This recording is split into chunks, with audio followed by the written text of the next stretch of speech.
I call his phone. He ain't pick up. So I call his mom. And his mom answered. She's like, I said, hey, mom. Hey, baby, I don't know what's going on. I'm driving to the police station now. All I know, I just got news that Boogie got killed, shot. I don't know what's happening. I'm driving to the police station. I don't know. I'm gonna call you back. I said, all right. And then when I hang up with her, my phone starts ringing. I get a call from Lawrence Owens, comedian in D.C., who we all was cool with. And I saw him call me. I said, all right, it's starting to kind of get out there. Yo, they call me DZ, Trey DZ. Hey, DZ. Yeah, just let you know, man, my people out there in New Orleans, they out there, and they told me what happened, and it is true.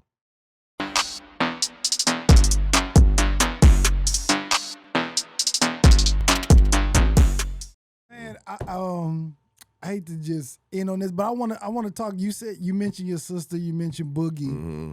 How are you doing with that, man? Not good, bro. I'm not gonna lie, man. I tell people when they ask, and right now I'm existing, and so I'm just going through a lot of emotions. But man, it's probably the hardest. It's been the hardest 3 years because my other best friend died in 2020. Boogie died December 23rd of 2022, and then Kim just passed away July 24th. So, yo, these three people were people that I start with Kijo.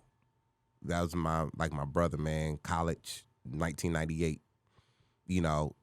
I was supposed to do comedy with him. Me and him was supposed to be on stage together doing comedy. So he was the best friend that I could call all the time. Like, yo, like if I had to do a show in Charlotte, I'll fly to Atlanta, and then he'd be like, yo, all right, we driving to Charlotte.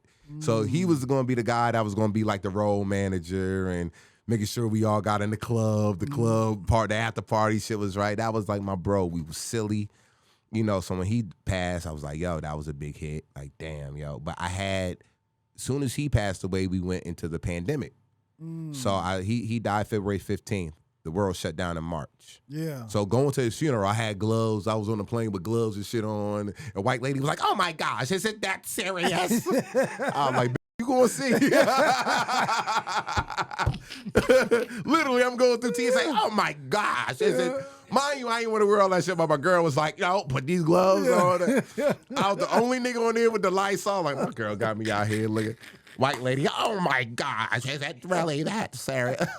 Mind your business, bitch. Trying to go to the goddamn plane, go to my boy's funeral. Yeah. So once he passed, I get back to LA, world shut down. So I really had time to kind of be in my feelings and kind of just the world stopped, which was good for me. Because that was my first best friend that you see laying in the casket. That shit like, what, yo, this shit real? Like, what the And then Boogie. So I'm Christmas time. I just landed in Atlanta. Me and my girl, and my mom lives in Macon. So we stop at a Marshall's to get our Christmas PJs because like we took too long to order and whatever. So like, we go to Marshall's on the way to Macon. Get the Christmas PJs. I'm in the car. We driving. We got about another 30 minutes before I get to my mom because it's an hour and a half from the airport. I get a text from Spank. Plastic Cup Boy Spank. Yeah. And it was a screenshot of somebody saying something on Facebook like, yo, they just killed the comedian Brandon Montrell, Boogie Montrell. Like, how I'm gonna get my hood history now. He sends me that. I look, I was like, yo, what the fuck? So I call him mad, like, yo, what the you just sent me, bro? Like, what is this? Spank's like, yo, I don't know, bro. Somebody sent it to me, man. And yo, of course, you're the first person that I gotta send this to. I'm like, yo. I tell my girl, I say, yo, somebody just sent me a message saying that Boogie got shot and killed. Mind you, I talked to Boogie 2 days before. He was like, yo, I'll be in New Orleans. He said when I get there, I'll hit you. Let me let you know I made it safe. So my girl like, Boogie who? Because that's what he said. I'm like, Boogie. She's like, what? So I call his phone. He ain't pick up. So I call his mom. And his mom answered. She's like, I said, hey, mom. Hey, baby, I don't know what's going on. I'm driving to the police station now. All I know, I just got news that Boogie got killed, shot. I don't know what's happening. I'm driving to the police station. I don't know. I'm gonna call you back. I said, all right. And then when I hang up with her, my phone starts ringing. I got a call from Lawrence Owens, comedian in DC, who we all was cool with. And I saw him calling me. I said, all right, it's starting to kind of get out there. Yo, D, they call me DZ, Trey DZ. Hey, DZ. Yeah, just let you know, man, my people out there in New Orleans, they out there, and they told me what happened, and it is true. And then my phone started, Naeem called, and, you know, people just started hitting me. I was like, fuck. So I had to call this girl. And the worst thing when you call and give somebody bad news, because I had to tell all the brothers about Kijo. Then when Boogie died, I had to call this girl. And this girl was, you know, this girl was in New York for Christmas. And she answers the phone. When they answer the phone regular, hey, Trey, hey, what's up? She don't know. And then I said, damn, she don't know. She don't know. I said, hey, I said, I don't know how to tell you this. I don't. She said, what happened? I was like, Boogie got shot and killed. And she's like, what? You know, and hearing her reaction. Then I had to call all our bros here in LA. Like, just rough, man. And the only thing I could say was when I got to my mom's house, my son and his girlfriend was already there. You know, they flew in from Maryland, and my mom was there. And of course, she happy to see us. Hey. I walk in, like, head down. She's like, what's wrong? I can't really talk. She's like, what's wrong? I'm like, Boogie got shot and killed. And I was like, oh, my God. So it was just like, fuck. And then my sister, I called my sister. My sister gets to my mom's the next day because we're all doing Christmas. That was our last Christmas with my sister. And I was just so happy to be around family during that time when Boog got killed. It was just so rough and crazy. And then you know, by that time, my phone is blowing up. Like, because now, I tell people all the time, me and Kijo's relationship, as close as we were, it wasn't public. Me and Boogie's friendship was public because we were both in the business. Right. So my phone was blowing up for days. And right when it happened, my phone did not stop blowing up. And I felt like I had to answer every text and answer every call because I knew people were relying on me to let them know. And I knew how much everybody loved Boogie. So I was like, yo, I cannot just ignore these people. My girl was like, just give it some rest. I'm like, yo, I gotta respond to these people. And it was tough, man. That was like one of the worst Christmases. It was good that I was able to be around my family, but it was just tough. And then my birthday was like, you know, my birthday is today. And then my birthday was coming right, you know what I mean? And we had to do the New Year's Eve show at the Ontario Improv. So it was like my first time going on stage and I remember I had got off stage on the 30th or whatever, and Fox and Garrett Dixon was in the green room, and it was the first time I performed when Boogie got killed, and I got off stage and had a killer set, and Garrett and Joe Fox was like, how you feel? And I just broke down. But that Christmas, man, was a special Christmas because it just made me take all the love in with my family. Like, yo, like I love y'all. And then fast forward to July 24th, chilling in the office at the crib, get a call from my sister's husband. Not unusual, but he ain't really called. If I ever talk to my sister's husband, my sister just put him on the phone. Kurt, want to talk to you? All right, cool. So I said, Kurt, I'll pick up the phone, 5:30 p.m. my time. So about 8:30 Atlanta. Yo, what up? It ain't good, bro. It ain't good, bro. Thinking it's my nephew. Nephew be getting in this shit. You know, he 22, getting in this shit. I'm like, oh, fuck. I'm like, damn, Donovan. Like, shit. You know what I mean? Your sister, man, she was having chest pains, whatever, and couldn't breathe. So, you know, we took her to the hospital, whatever, and the doctor said she ain't make it. I said, what? Nigga, I stood up. When I heard that, I fell out.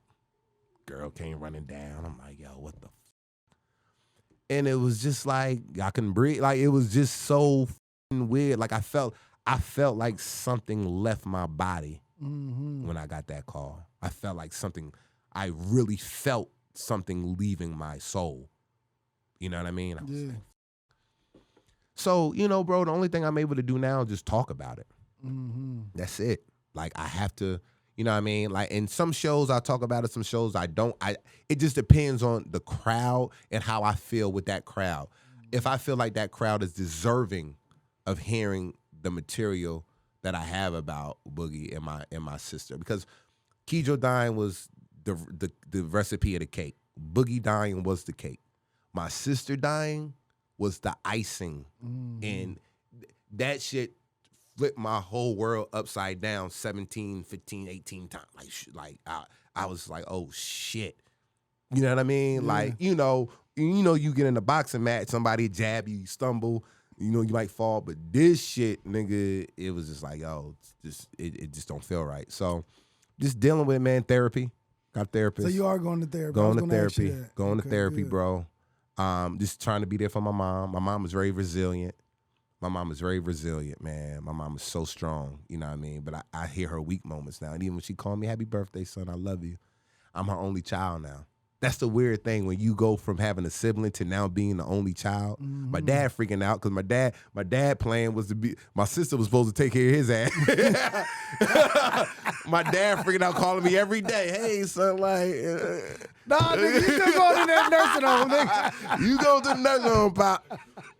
I gotta add that on stats. That's how I come up with my bit. Yeah. My dad calling me every day now, like, hey, so nah, Pop, Kim gone, you going to the nursing home, man.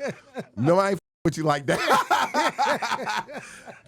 He tripping out now, like, he like, God damn. You know what I mean? Nigga, now he trying to throw the football with me. Nah, nigga. It's too late. I'm 43, nigga. Too late. Push you on the swing. Yeah. No, nigga, I want to go to the park. No, nursing home. Kim is gone, nursing home. But damn sure Kim was my dad's motherfucking, you know what I mean? Once this nigga Kim walk. Kim was cool. Yeah. My sister was the one to go be the one to hold him down. Yeah. But now she got my dad calling me every day. Like, yeah, see, nigga, you should have had your shit together. Yeah. We ain't know Kim wasn't gonna be here. Yeah. Now she ain't. Now it's me. Yeah. Nigga, I check on you and I check on you. Cause your dad. My dad called. And shout out to my dad. My dad is a good dude. He just didn't know how to be a dad. You know, alcohol. Him and my mom got divorced when I was 3. He moved back to North Carolina and they ain't got his life together since. You know what I mean? But it was never a question whether my dad loved us. Right. My dad would call Juice, my grandmother. So, me and my sister lived with our grandmother during the week to go to a good school. So my grandmother would always be like, your father called here juiced up today. So to this day, I say juice. We about to get juice. I got that from my grandmother. Your father called here juiced up today. And we'd get up like, I love y'all.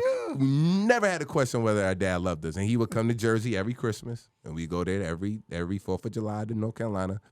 So we knew he loved us. But the nigga just couldn't get it together. Yeah, I sent the rent money for y'all. Ain't no rent money. Ain't even walked near mailbox to send somebody. So he was just that dude.